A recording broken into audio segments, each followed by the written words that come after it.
প্রিয় সপ্তম শ্রেণীর ছাত্রছাত্রীরা, সেকেন্ড সামেটিভ ইভ্যালুয়েশন 2024 ক্লাস 7-এর পরিবেশ ও বিজ্ঞানের আজকে আমরা রায় ও মার্টিন প্রশ্ন বিচিত্রার একটি প্রশ্ন সেট করব।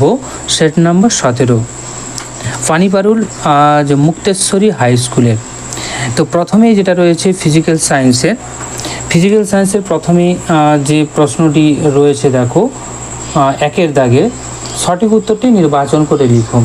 চুম্বক দৈর্ঘ্য সমান চুম্বকের জ্যামিতিক দৈর্ঘ্য গুণিত ড্যাশ। তো এখানে হবে 0.88। ইলেকট্রিক বাল্বে ফিলামেন্ট তৈরি হয় ড্যাশ, টাংস্টেন সংকর ধাতু দিয়ে। প্রদত্ত কোন অক্ষরটি পার্শ্বীয় পরিবর্তন হয় না? এখানে এনের পার্শ্বীয় পরিবর্তন হয় না বলেছে, ঠিক আছে। তো এনের পার্শ্বীয় পরিবর্তন হয়, যদি এখানে অপশন থাকতো এম তাহলে কিন্তু তার পার্শ্বীয় পরিবর্তন হতো না। আয়নার সামনে দেখলে এটা এমই লাগতো, তাই না? কিন্তু এনকে যদি আমরা রাখি আয়নার সামনে তাহলে সেটা কিন্তু একটু উল্টো লাগবে, ঠিক আছে। তো পার্শ্বীয় পরিবর্তন ঘটবে। যাই হোক, এটা মিস্টেক হয়েছে, এটা ঠিক করে নেবে। যদি এম থাকে এম করবে, ঠিক আছে। পরিবেশ বান্ধব শক্তি হলো বায়ু শক্তি। ধাতব পদার্থ তড়িতের ড্যাশ সুপরিবাহী হবে। এরপরে দেখো, শূন্যস্থান পূরণ করো। বস্তু ও সুচিত্র ক্যামেরার মধ্যে দূরত্ব বাড়লে প্রতিকৃত কী হবে? প্রতিকৃত বড় হবে। চুম্বকের বিষম মেরু পরস্পরকে কি করবে? আকর্ষণ করবে। বৈদ্যুতিক ঘণ্টাতে ব্যবহৃত হয় ইলেকট্রোম্যাগনেট। তারপরে 3-এর দাগে যে প্রশ্নটি আজ রয়েছে, 3-এর দাগে এটিএম এর পুরো নাম কি? Automatic teller machine. এলইডি কোন শক্তিতে রূপান্তরিত হয়? বৈদ্যুতিক শক্তি আলো শক্তিতে রূপান্তরিত হয়। অভিসারী রশ্মিগুচ্ছ অঙ্কন করে দেখাও।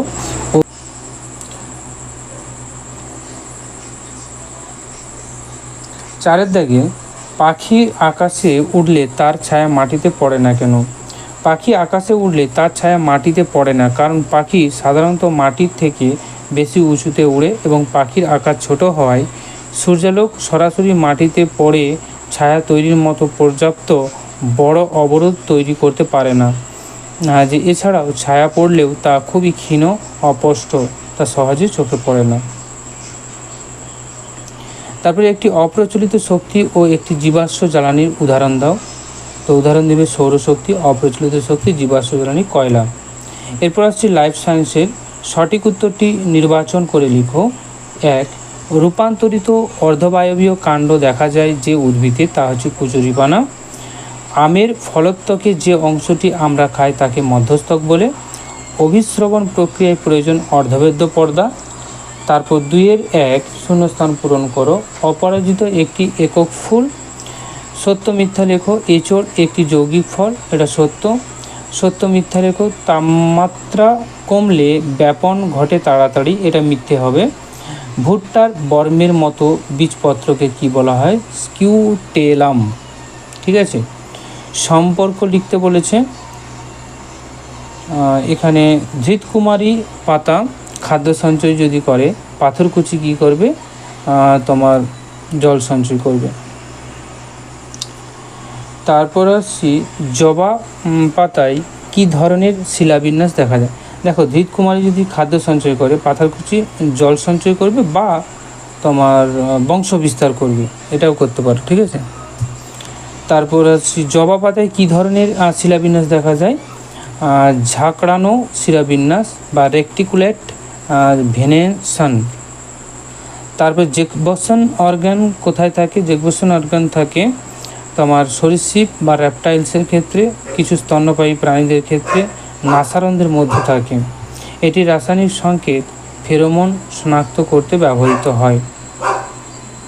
যদি বলে ফেরোমন কী কাজে ব্যবহার করা হয়?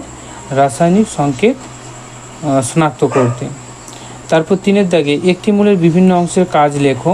তো মূলের বিভিন্ন অংশগুলোর মধ্যে মোট 5টি অংশ হচ্ছে স্থায়ী অঞ্চল, মূলরম অঞ্চল, বর্ধনশীল অঞ্চল এবং মূলত্র অঞ্চল। তো বিভিন্ন অংশের কাজগুলো আমরা একটা একটা করে দেখে নেব। স্থায়ী অঞ্চলের কাজ কি? শাখা প্রশাখা, তোমার শাখা মূল এবং প্রশাখা মূল উৎপন্ন করা, উদ্ভিদকে দৃঢ়তা দৃঢ়ভাবে মাটির সঙ্গে আটকে রাখা, মূলরম দ্বারা শোষিত জল এবং জলে দ্রবীভূত খনিজ লবণ ঊর্ধ্বমুখী পরিবহন করা। বর্ধনশীল অঞ্চলের কাজটা কি, যে মূলের দৈর্ঘ্য এবং প্রস্থ বৃদ্ধি, তারপরে মূলের পুনর্গঠন, মানে ক্ষত যে মূল ভেঙে গেলে বা নষ্ট হয়ে গেলে সেটা পুনর্গঠনের ক্ষেত্রে অংশ নেয়। মূলরমের কাজ কি, মূলরমের কাজ হচ্ছে জল ও জলে দ্রবীভূত অজৈব খনিজ লবণ শোষণ করা।